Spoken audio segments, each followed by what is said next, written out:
ओम गणपत्याय नमः। ओम श्री गणेशाय नमः। ओम श्री दुर्गा दिव्ये नमः। ओम श्री दुर्गाये नमः। जय दुर्गा महारानी। ओम श्रीमद्देवी भागवत महापुराण क्रमः द्वितीय खंडः। तुम्हें माता च पिता तुमेव, तुमेव बन्धुश्च सखा तुमेव, तुमेव विद्याधरं तुमेव, तुमेव सर्वं देवदेव। ओम नमः चंडिकाय नमः। ओम श्री दुर्गा दिव्ये नमः। ओम श्री दुर्गाये नमः। जय दुर्गा महारानी। अर्थ चतुर्थ विंशोध्याय।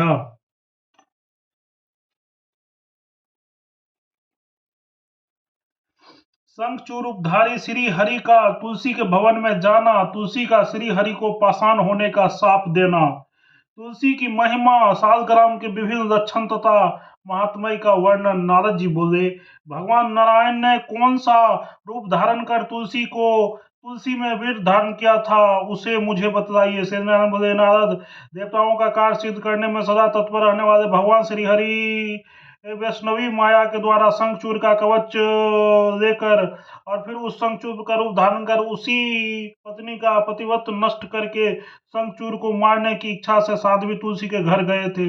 उन्होंने तुलसी के भवन के द्वार के पास दुंदुभी बजवाई और उस द्वार पर जयकार लगवाकर सुंदरी तुलसी को यह ज्ञात कराया कि उसके पति विजयी होकर आ गए हैं।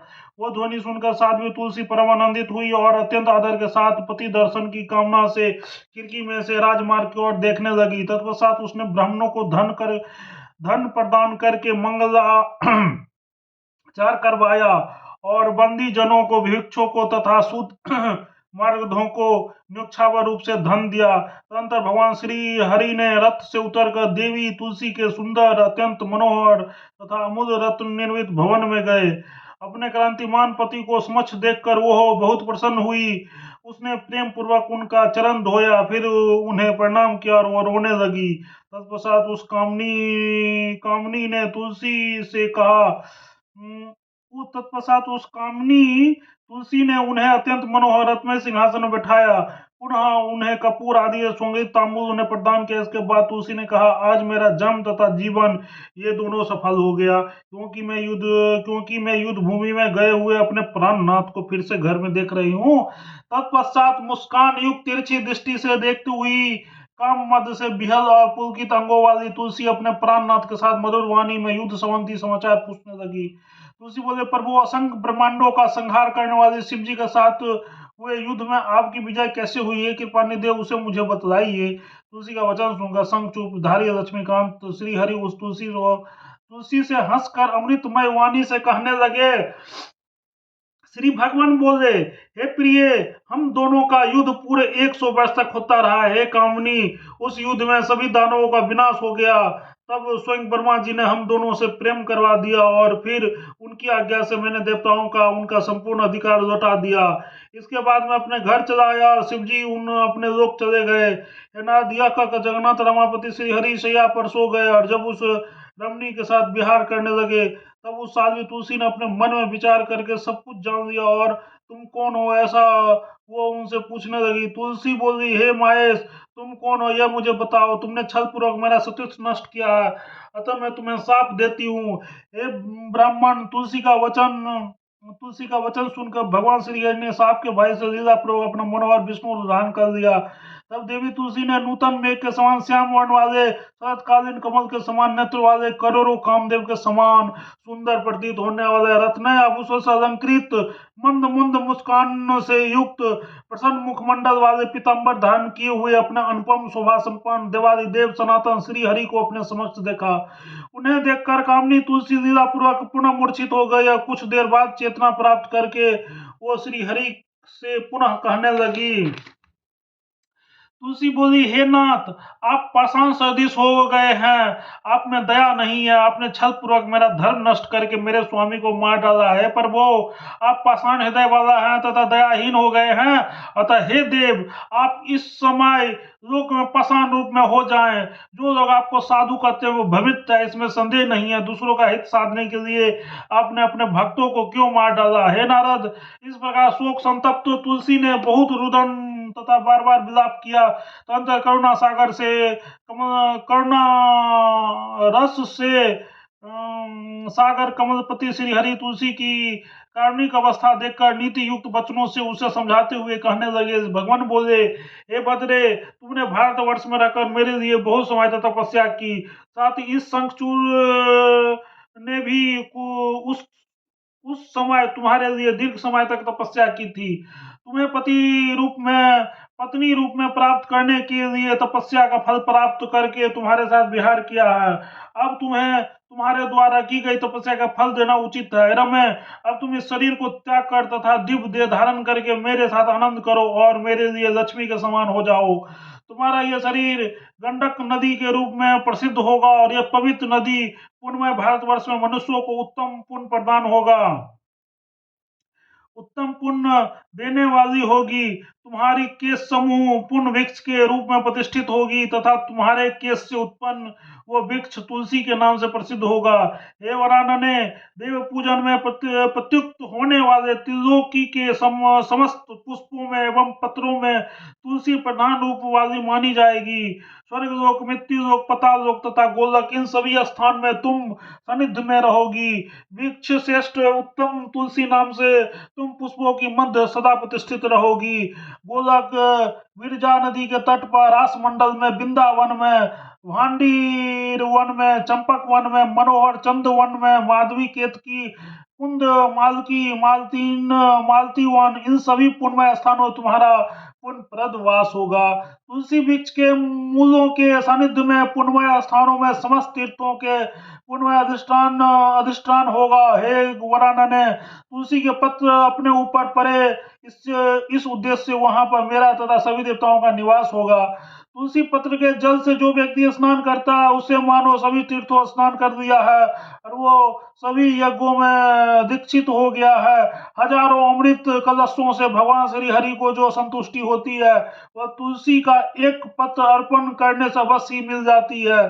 जो फल 10,000 गायों का दान करने से होता है वही फल कार्तिक मास में तुलसी के पत्र के दान से प्राप्त हो जाता है। जिस व्यक्ति को मृत्यु के अवसर पर तुलसी पत्र का जल सुलभ हो जाता है वो सभी पापों से मुक्त होकर विष्णु लोक में प्रतिष्ठा प्राप्त करता है। जो मनुष्य प्रतिदिन भक्ति पूर्वक तुलसी का जल ग्रहण करता है वो 1,00,000 अश्वमेध यज्ञों से होने वाले पुण्य प्राप्त कर लेता है। जो मनुष्य हाथ में तुलसी लेकर या शरीर में इसे धारण कर तीर्थों में प्राण त्याग करता है वो विष्णु लोक जाता है। जो मनुष्य तुलसी काष्ठ से निर्मित मालाओं को धारण करता है वो पद पद पास में यज्ञ का फल निश्चय ही प्राप्त करता है।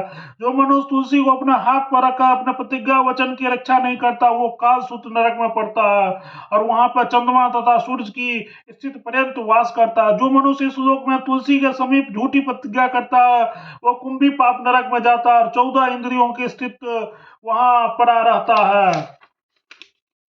मृत्यु के समय जिस मनुष्य के मुख से तुलसी जल का एक कण भी पहुंच जाता है वो रथ में विमान पर आरूढ़ होकर निश्चय ही विष्णु लोक में जाता है। पूर्णिमा, अमावस्या, द्वादशी, सूर्य क्रांति, मध्यकाल, रात्रि, दोनों संध्याओं, अशोच तथा अपवित्र समय में रात के कपड़े पहने हुए तथा शरीर में तेल लगाकर जो लोग तुलसी पत्र तोड़ते हैं वे साक्षात श्रीहरि के मस्तक ही काटते हैं।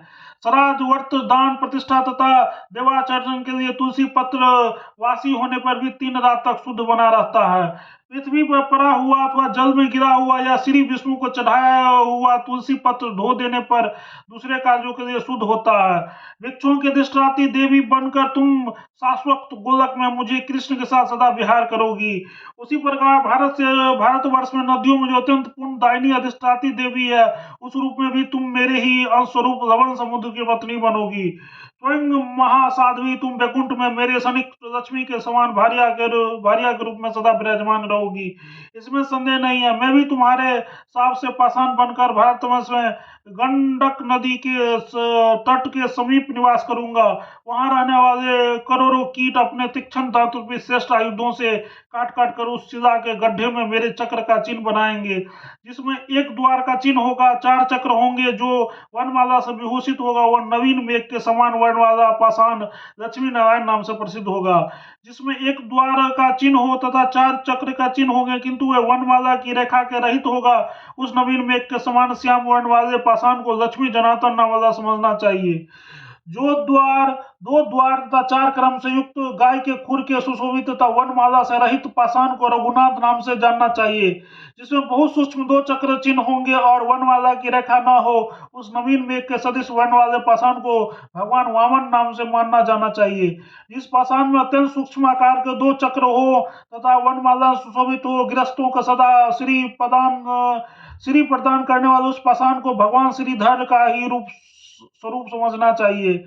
स्थूल गोलाकार वर्णमालाओं से रहित तथा अत्यंत स्पष्ट 2 चक्र से अंकित पाषाण को भगवान का दामोदर नाम वाला स्वरूप जानना चाहिए। जो मध्यकाल गोलाई के आकार वाला हो, जिसमें 2 चक्र बने हो, जिस पर बाण तथा तरकस का चिन्ह अंकित हो, जिसके ऊपर बाण के कट जाने का चिन्ह हो, उस पाषाण को रण में शोभा पाने वाला भगवान राम का विग्रह समझना चाहिए। मध्य आकार वाले 7 चक्रों के चिन्हों से अंकित छत्र तथा आभूषण से अलंकृत पाषाण को भगवान राजेश्वर समझना चाहिए। वह पाषाण मनुष्यों को विपुल राज संपदा प्रदान करने वाला है। जो पाषाण स्थूल हो, 14 चक्रों से सुशोभित तथा नवीन मेघ सदृश प्रभाव वाला हो, उस धर्म अर्थ काम मोक्ष इन चारों प्रकार के फल प्रदान करने वाले पाषाण को भगवान अनंत का स्वरूप जानना चाहिए। जो चक्र के आकार वाला हो, जिसमें 2 चक्र और श्री गोखुर के चिन्ह सुशोभित हो, ऐसे मध्यम तथा नवीन मेघ के समान वर्ण वाले पाषाण को भगवान मधुसूदन का विग्रह समझना चाहिए। सुंदर दर्शन वाले तथा केवल एक गुप्त चक्र के युक्त पाषाण को भगवान गदाधर तथा 2 चक्र से युक्त एवं अश्व के मुख के आकृति वाले पाषाण को भगवान हयग्रीव का विग्रह कहा गया है। जो अत्यंत विस्मित मुख वाला हो तथा 2 चक्र से चिन्ह सुशोभित हो, जो देखने में बड़ा विकट लगता हो, मनुष्यों को शीघ्र वैराग्य प्रदान करने वाले ऐसे पाषाण को भगवान नरसिंह का स्वरूप समझना चाहिए। जिसमें 2 चक्र हो, जो विस्तृत मुख वाला हो तथा वर्णमालाओं से सुशोभित हो, गृहस्थों को सुख प्रदान करने वाले ऐसी पाषाण को लक्ष्मी नरसिंह का स्वरूप समझना चाहिए। जिसके द्वार देश में 2 चक्र तथा श्री का चिन्ह स्पष्ट रूप से अंकित हो, समस्त कामनाओं को फल प्रदान करने वाले उस पाषाण को भगवान वासुदेव का विग्रह समझना चाहिए। जो सूक्ष्म चक्र से चिन्ह युक्त हो, नवीन मेघ के समान श्याम वर्ण का हो और जिसके मुख पर बहुत से छोटे छोटे छिद्र विद्यमान हो, गृहस्थों को सुख प्रदान करने वाले उस पाषाण को पद्मम का स्वरूप जानना चाहिए। जिसमें परस्पर सटे हुए 2 चक्र का चिन्ह विद्यमान हो, जिसका पृष्ठ भाग विशाल हो, गृहस्थों को निरंतर सुख प्रदान करने वाले उस पाषाण को भगवान शंकरसन का ही रूप समझना चाहिए। जो अत्यंत सुंदर गोलाकार तथा पीताभा वाला हो और गृहस्थों को सुख प्रदान करने वाला उस पाषाण को विद्वान पुरुष भगवान अनिरुद्ध का स्वरूप कहते हैं। जहाँ सालग्राम शिला रहते हैं, वहाँ भगवान श्री हरि विराजमान रहते हैं और वहां पर भगवती लक्ष्मी भी सभी तीर्थों तथा साथ लेकर सदा निवास करती है। ब्रह्म हत्या आदि जो भी पाप है, वे सब सालग्राम शिला की पूजन से नष्ट हो जाते हैं। छात्राकार सालग्राम में पूजन से, राजगोलाकार सालग्राम में पूजन से महालक्ष्मी, सकट के आकार वाले सालग्राम पूजन से कष्ट तथा सूल के समान अग्रभाग के सालग्राम में पूजन से मृत्यु होती है।